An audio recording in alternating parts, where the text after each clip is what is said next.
إن هذا القرآن يهدي للتي هي أقوم ويبشر المؤمنين الذين يعملون الصالحات أن لهم أجرا كبيرا. Bismillahirrahmanirrahim. Assalamu alaykum, hörmetlik көрермен qarindoshlar. Bugungi darsimizda ibodat haqida to'xtalamiz. Alloh taolo Qur'oni Karimda butun inson avlodini ibodatga buyurib mundaq degan. Ya ayyuhan nasu ubudu robbakumul-ladzî xalaqakum vel-ladzîne min qablikum la'allakum tattaqun. Ey insonlar, oxiratning azobidan saqlanishinglar uchun sizlarni va sizlardan ilgirkilarni yaratgan Rabbinglar Alloh taologa ibodat qilinglar. Endi ibodat degan nayt cho'ng bir mavzu. Ibodat nayt ko'p narsalarni o'z ichiga oldi. Ibodat degan so'zning lug'atdagi ma'nosi itoat qilish, bo'ysunish deganlik. Ya'ni bizda qulchilik qilish, bandichilik qilish deydi shu ma'noda. Endi shariat islohida ibodatni Shayxul Islom Ibn Qayyim Jawziy Allah Taala razı bo'ladigan va Allah Taala memnun bo'ladigan har qanday ish, harakat va qalbning amallari degan. Endi amal ibodatlarning ba'zisi qalbda bo'ladi. Masalan, Allohni zikr qilganga o'xshash, yaxshi niyatni o'ylaganga o'xshash, Allohga tövbe qilganga o'xshash, istig'for aytganga o'xshash. Jismoniy harakat bilan bo'ldi, namoz o'qiganga o'xshash, zakot bilan bo'ldi, iqtisod bilan bo'ldi, zakot berganga o'xshash, nafsini kontrol qilish vaqtliq nafsiniki istaklarini bo'g'ish bilan bo'ldi, masalan ro'za tutganga o'xshash. Demak, ibodat har turli bo'ldi. Demak, Alloh taolo rozi bo'ladigan, masalan, Qur'on o'qish, namoz o'qish, yo'qsullarga yordam qilish, vatani uchun, musulmonlar uchun jon ko'ydirish, har ishni qattiq qilish, rost so'zlash, va'dasida turish, insonlarga va har qanday jonsiz jonliqqa kuyinish, mehribonlik qilish, jasoratlik bo'lish, adabiy jasoratlik bo'lish deganga o'xshash yaxshilik saniladigan ishlarning hammasi ibodat qatoriga kiradi. Hammasiga agar shu Allohning roziligini ko'zlab qilsa, Alloh taolo ibodatning savobini beradi. Musulmonning bütün hayotidagi bütün ishlari bir mo'min odamning ibodat qatoridan bo'lishga tegishli. Chunki mo'min odam Alloh taologa la ilaha illalloh Muhammad rasululloh deb iymon etgan vaqtidan, ya'ni iymon etib, shu iymonini chin qalbidan nimaga iymon etayotganligini va nimaga itoat qilayotganligini bilgan vaqtidan tortib, hamda haqiqiy iymon etgan kunidan boshlab uningki bütün amal ibodatlari, bütün şu iş hareketleri, tirikçilik için işleşleri, hatta demelişlerini tartib hammasi ibodat qatoridan sanıldı. Nimişqa deganda o yüzünü Allah'ın yoluga kirgizib, Allah'ın ko'rsatmasi bo'yicha mangan ekan, o ibodat ishida bo'lgan bo'ldi. Shunga ibodatning doirasini aytib ko'p, mo'min odamning bütün hayotini o'z ichiga oldi va dinning hamma sohasini o'z ichiga oldi. Chunki dinning hamma sohasi Alloh taologa itoat qilishni asosli o'rinda tutadi. Anda bo'lgandan keyin dinning hammasi ibodat, mo'min odamning hayotining hammasi ibodat desak bo'ladi. Endi ibodatlarningki qabul bo'lish shartlari ikki dona cho'ng sharti bor. Amal ibodatlarningki biri Alloh uchun qilinishi. Endi Alloh uchunmi qilib va boshqalar uchunmi? Ya'ni masalan bir ishni qilib, endi Allohningki qabul qilishiga erishiman, shu orqali boshqalarning maqtashiga erishay deb qilgan ibodat bo'lmaydi. Masalan, shunga o'xshash, endi xolis Alloh uchun degan gap bütün mushu yo'lda malomat tassangmi, mushu yo'lda jafo tassangmi, mushu yo'lda aziyat tassangmi, faqat mushu Alloh uchun Allohni rozi qilaman degan maqsad bilan qilingan ibodat. Şu qabul bo'ladigan ibodat endi. Ibodatning ikkinchi sharti ibodatning dinimizda ko'rsatgan sistema bo'yicha bo'lishi endi. Payg'ambar sallallohu alayhi vasallam ko'rsatib bergan bo'yicha bo'lishi.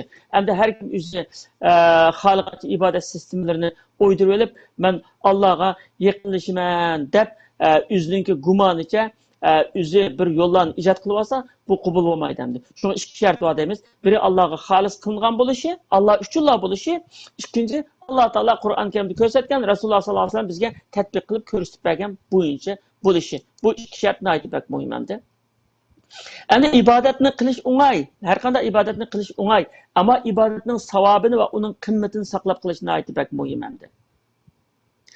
Masalan endi Rasululloh sollallohu alayhi vasallam bu to'g'ri kelgan nurg'un hadislar va bir kuni Rasululloh sahobalardan meningki sizlar muflis deydi. Muflis degani quruq qo'l qolgan, qanday odamni quruq qo'l qolgan odam deysizlar desa, puli yo'q, hech nimasi yo'q, mol mulki yo'q, quruq qo'l hammadan ayrilib qolgan odamni biz shu quruq qo'l qolgan odam deymiz degan Rasululloh mening ummatim ichida qiyomat kuni quruq qoldigan odam namoz o'qiydi, ro'za tutadi, haj qiladi, Qur'on o'qiydi, nurg'un savobli yaxshi ishlarni qiladi.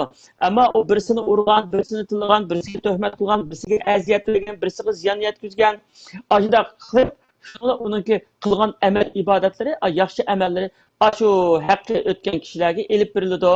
Agar buningki yaxshi amal o'zining ibodatlari yetmay qolib qolsa gunohiga, odamning gunohi mana yutkazildi, shunga do'zaxga kirdi. Bu amal ibodatning savobini saqlayolmaganlik. Masalan, endi ro'za tutibdi, haj qilibdi, namoz o'qibdi, yaxshi ishlarni qilibdi. Shuning bilan bir kimga sadaqa berib yo zakot berib, uning orqasida minnat qilish orqali uni baka qilayotgan. Ibodatni abdan qilib, masalan, haramga berib, umr qilib yoki haj qilib, shuning bilan men buni kishiga ko'rsatay deb rasmga tortib, videolarga tortib, shunda faqat shuning bilan maqtinib, ko'ngli rohatlanib, shu nimadan kishilarning maqtishi. Bunda qilish qilgan xolis ibodatni baka qilayotgan odam. Shu ibodatni qilmoq o'ng'ay. Ammo uning savobini saqlab qilish nihoyatda bak muhim. Masalan, bu haramni tavob qilayotgan odamlarni ko'ramiz. Ba'zi odamlar videoni ochib qolib, "Kabni endi bunda qilyapman, anda qilyapman, meni miyada yuryapman." U ibodat ishida ekanligi esida yo'q uni. Xuddi sayohatga o'xshash butun harakatlarini shu o'zining do'stlarga, qo'lim qo'shniq ashliqqa ko'rsatib, endi qanday ibodat degan bo'ldi. Bu tavob degan namozga o'xshash ibodat. Rasululloh ayda ko'rsatgan. Tavob degan ibodat. Boshqa ibodatlarmi shu ibodat deb shunga niyat qilgan ekan, bu ibodat hamda ibodatning ichida bo'lgan bo'ladi-da. Mey namoz olsun, mey ro'za, Qur'on o'qish bo'lsin, ro'za tutish bo'lsin, zakot berish bo'lsin, har qanday bir ibodatni endi ibodatga kirgan ekan, bu ibodatni to'liq o'rindash kerak va ibodatga riyo aralashtirib qo'ymaslik kerak. İnsanlarninki, ya'ni ulamolar deydi, qanday bir ibodatni qilsang, shu ibodatdan endi insonlar maqtagan bo'lsa, insonlarning maqtishidan ko'ngling illib, ko'ngling xo'shilib qolsa-da, shu riyo bo'lgan bo'ldi deydi. Çünkü o insanlar maqtusu bu muhim emas endi. Allah Taala'nın dergahida Allah qabul qilsa bo'ladi. Ammo masalan siz riyoni ila maqsad qilmagan shaklda ibodat qilibdi endi. Boshqalarningki maqtishini umid qilmabdi, maqtishidan ancha xursand bo'lmabdi. Lekin kishilar maqtagan bo'lsa, buning o odamning hech bir gunohi yo'q. Endi bu yerda riyo masalasi yana bir masalani deyish kerak endi. Tarbiyachi va ota-ona tarbiyalamoqchi bo'lgan bolalarga har qanday amal ibodatni texmi oshirib, texmi ko'rsatib qilish kerak. Bu chunki nima deganda bu ulgu bo'lish kerak. Ulgu. Ota-ona bolalarga ulgu, muallim, ustoz bolalarga ulgu, har qanday tarbiyachi ulgu. Shunga ular yaxshi ish qilinglar, yaxshi odam bo'ling deb tarbiyalaydi masalan, ibodat qilinglar ana bunda deydi. Qilgan ibodatini eng mukammal shaklda qilib, bolalarga ko'rsatish bu yerda riyo bo'lmaydi, texi yaxshi bo'ldi. Manın farkını ayırış gerek. Hem de kişiler benim bunda naat abdan namaz okuyutken desin, dep kişiler bunda oturuşkandı. Naat huşuyla namaz okuyan. Mesela de kişiler benimki kıraatimni anlap naati bek maqtab gelsin de şu kişiler bayat naati çıraylı kıraat kılgan. Mesela başka adımda okuyup. Demek hem de o riya degeni birden bilgili oldu. Adam üzümü bildi. Üzüyle Allah'ın oturuştaki iş hem de. Şuna kişilerin maqtışıdan huzur eliş, ibadet kılıp bu riya bulu dendi. Ama şu terbiyeleş maqsidi bilen balalarga, bir imam cemaatga, bir ata-ona balalarga, bir ustoz o'quvchilarga shu yaxshi ishni ko'rsatish, ibodatlarni ko'rsatish uchun uni andaq shu hammani oshkor shaklda tafsiloti bilan oshlarga ko'rsatib turib qilishi nihoyatda muhim. Nimishqa oli andining ugunidir. Shunda qilish kerak endi. Endi o'zimizdan so'zga kelsak, ibodat shunda cho'ng bir mavzu. Allama Muhammad G'azali mundaq degan. Yani İslam degan barmoq bilan sanig'ilayotgan ozgina bir gap emas. İslamning ibodatlarimi barmoq bilan sanig'ilayotgan oz bir gap emas. Ibodat asosan u insonning hayotdagi o'z vazifasini o'tashga salohiyatli bo'lishidan iborat deydi. Ya'ni o'z vazifasini Alloh taologa qarta bo'lgan mas'uliyati o'zining oilasiga, jamoatiga, millatiga davlatiga, bütün yani o'zining atrofidagi hammaga qarata qilishga tegishliklarini qilishi ve şunu layık qilishga salohiyatlik bo'lishi. Masalan, bir aeroplanninki salohiyatlik uchishga salohiyatlik bo'lishi degan her zaman uchishga salohiyatlik bo'lishi. Bir qalamning salohiyatlik bo'lishi degan her zaman yezishga salohiyatlik bo'lishi. Şunu yaxshi odamni Qur'on Karim solih deydi. Solih degan amel ibadetlari salohiyatlik, Allah'ın dergahı ütüdü. Ama o Araplarda binasınınki her kadar bir darının yoki yemek içmekning ahirgi tarihi, qo'llanish tarihi degani salohiyati deydi. Shunchaqchi kuchga yaray, kuchga ega degan gap. Ashundan chiqqan gap salohiyat degan, ya'ni mu'minningki ishining salohiyatlik bo'lishi, salohiyatlik ya'ni Alloh taolaga har vaqt qabul bo'ladigan, Allohga qabul bo'ladigan, Allohning dargohida maqbul bo'ladigan bunda bo'lishi shu asosiy maqsad hamda ibodatning asosiy maqsad. İbadetini ko'zlangan asosiy maqsad shu hamda. Ammo ibodatni qilib qolib, masalan, hozir ibodatni yaxshi qilib qolib, bidam turib xuddi mu'min emasdek muomalaga kelganda, shu musulmon emasdek ish ko'rash, masjidga kelganda noatibak mu'min bo'lib ketish, bozorga borgan vaqtda saqtipaz, yolg'onchi, kazzab, mudo bo'lish, bu ibodatninki hech qanday bir ta'sir mevasini ko'rmaganlik bo'ladi hamda. Endi ibodatlarning savobini saqlab qilish uchun ixlos bak muhim masalamdi. İxloslik bo'lish kerak. Alloh taoloni o'ylash kerak. Sen Alloh taoloni rozi qilsang, Alloh taolaning izni bilan sen kishilarninki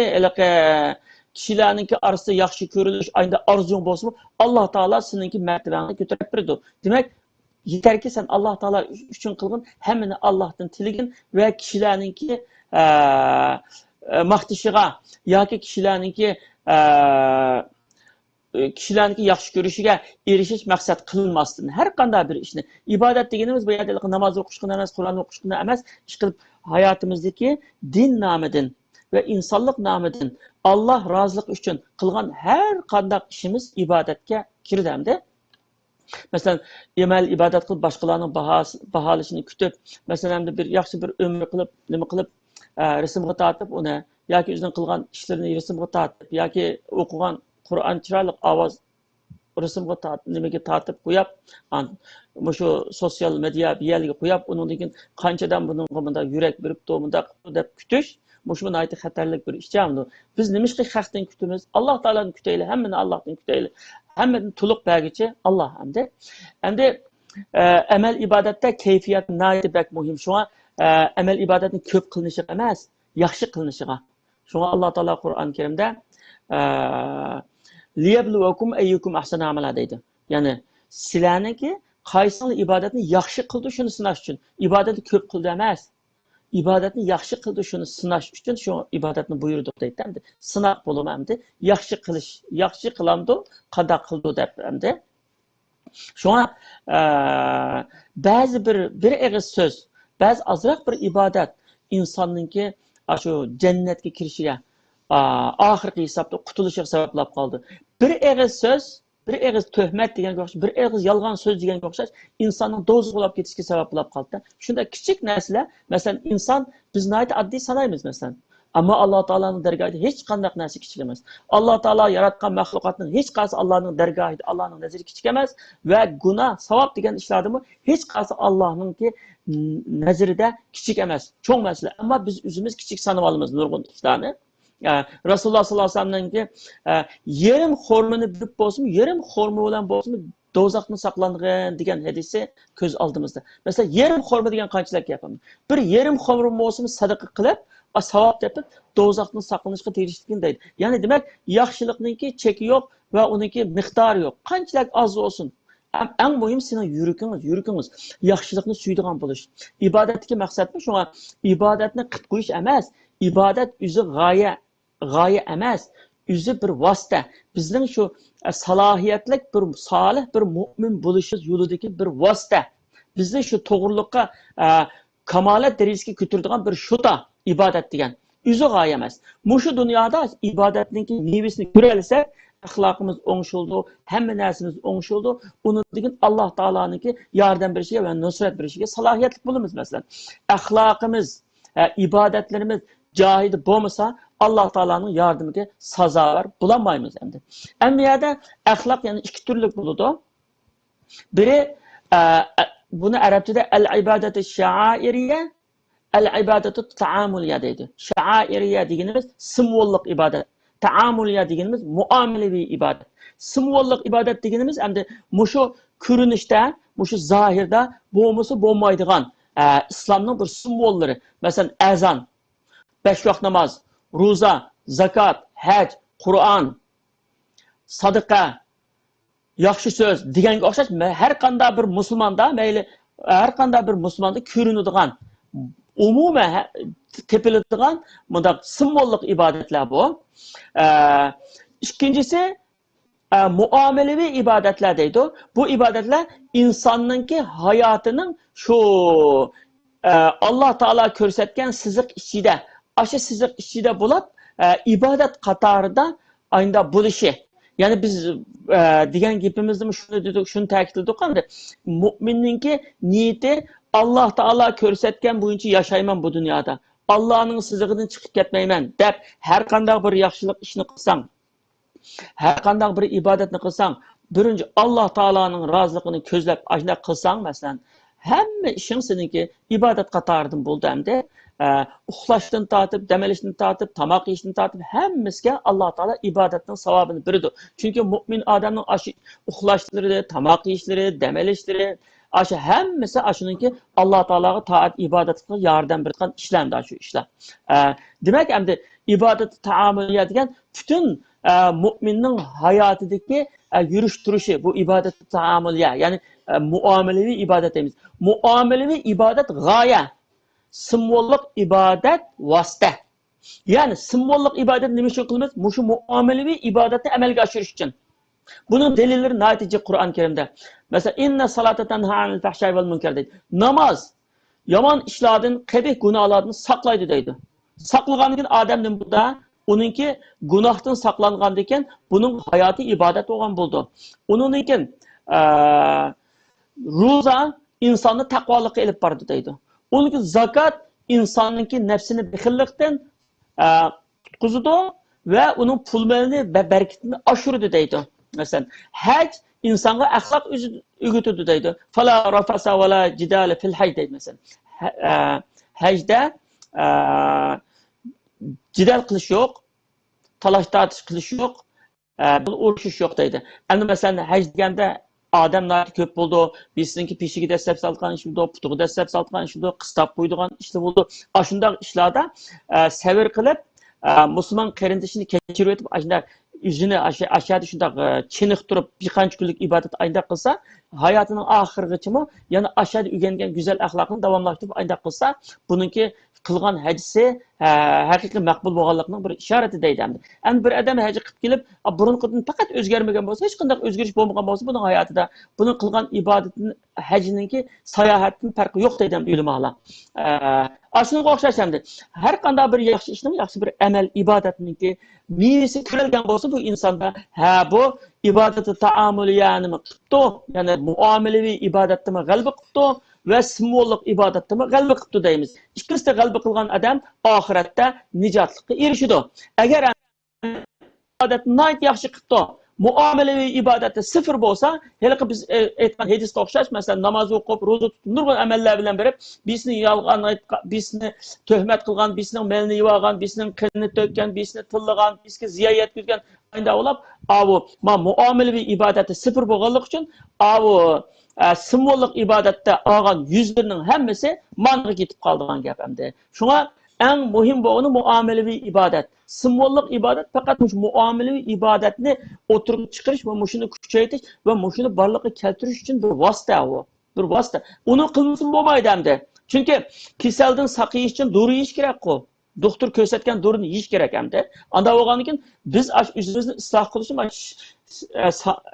simvollik ibadetler, namaz, roza, zakat, zikir, tesbih, istiğfar deganning hemmesi özümüzni ıslah qilish, özümüzni o'nglash, özümüzün kalbini tazalash ibadetninki bir nimeli doğruları hamdi. Şu doğrularını vaqtida yeb, agar şu payda qilsa, bizninki muamelevi ibadetimiz, hayatımız özgürdü. Özgergenken moşu hayatımız ibadet olgan buldu. Buna ait düşünüşlük gap endi. Şuna Qur'on Karimda har qanday bir axloqni maqtagan mu'minlarniki maqtagan yerda ularniki ibodati bilan axloqini birga maqtagan. Masalan, suratul mu'minunda 10 oyat masalan qad aflahal mu'minun allazina fi salatihim khashi'un vallazina hum anil lagwi mu'ridun vallazina hum anil zakati fa'ilun vallazina li furujihim hafizun degan ash oyatlarni tarjimasini o'qisak, masalan, ashuningki birisi ibadatini maqtaydi mu'minning. Birisi haromdan saqlanadiganligini, birisi zakot beradiganligini, yana bir oyat uningki keng qursaqligini, masalan, kamtarligini deganga o'xshash birisi bir ibodati, bir axloqi. Shuni bilan maqtildi mu'minlar. أرأيت الذي يكذب بالدين فذلك الذي يدعو اليتيم ولا يحض على طعام المسكين فويل للمصلين الذين محسنات طاهون الذين يمنعون الماعون degan shu suyurdimi masalan bu sökülganlar namozni diqqat qilmay o'qiydi, riyo bilan o'qiydi. Undan keyin faqirlarga tomoq bermaydi. Sökülgandimi ikki dona biri namozni yaxshi qilmaganlik bilan biri axloqni nacharlik bilan sökülgan. Maqtalgan mu'minlarmi ibodatlarni mukammal qilishi bilan va güzel axloq bilan. Demak, axloq bilan bu ibodat ikkisi shunda baratda ma'noda ot chepish turganda ma'noda Qur'on Karim ikkisi birisi-biridan aylanadi. Chunki nimqa ibodat axloqni tug'udi. Axloqni tug'udi ibodat. Ibodat haqiqiy simbolik ibodatlar güzel axloqni yaratadi. Shuning ikkisi birlamdi bu. Şuna da ibadet qilganda ibadatninki savobini saqlab qolishga ahamiyat berish bek muhim va biz mu'min bo'lgandan keyin bizning hayotimizning faqat ibodat ichida bo'lishini Alloh taoladan tilash, duo qilib Allohdan tilash va shundoq bo'lishga shuni niyat qilish va shunga tirishish lozim endi. Biz qilsak shuni qila olamiz. Masalan, ey Allohim, mening hayotimni ibodat qilib bergin.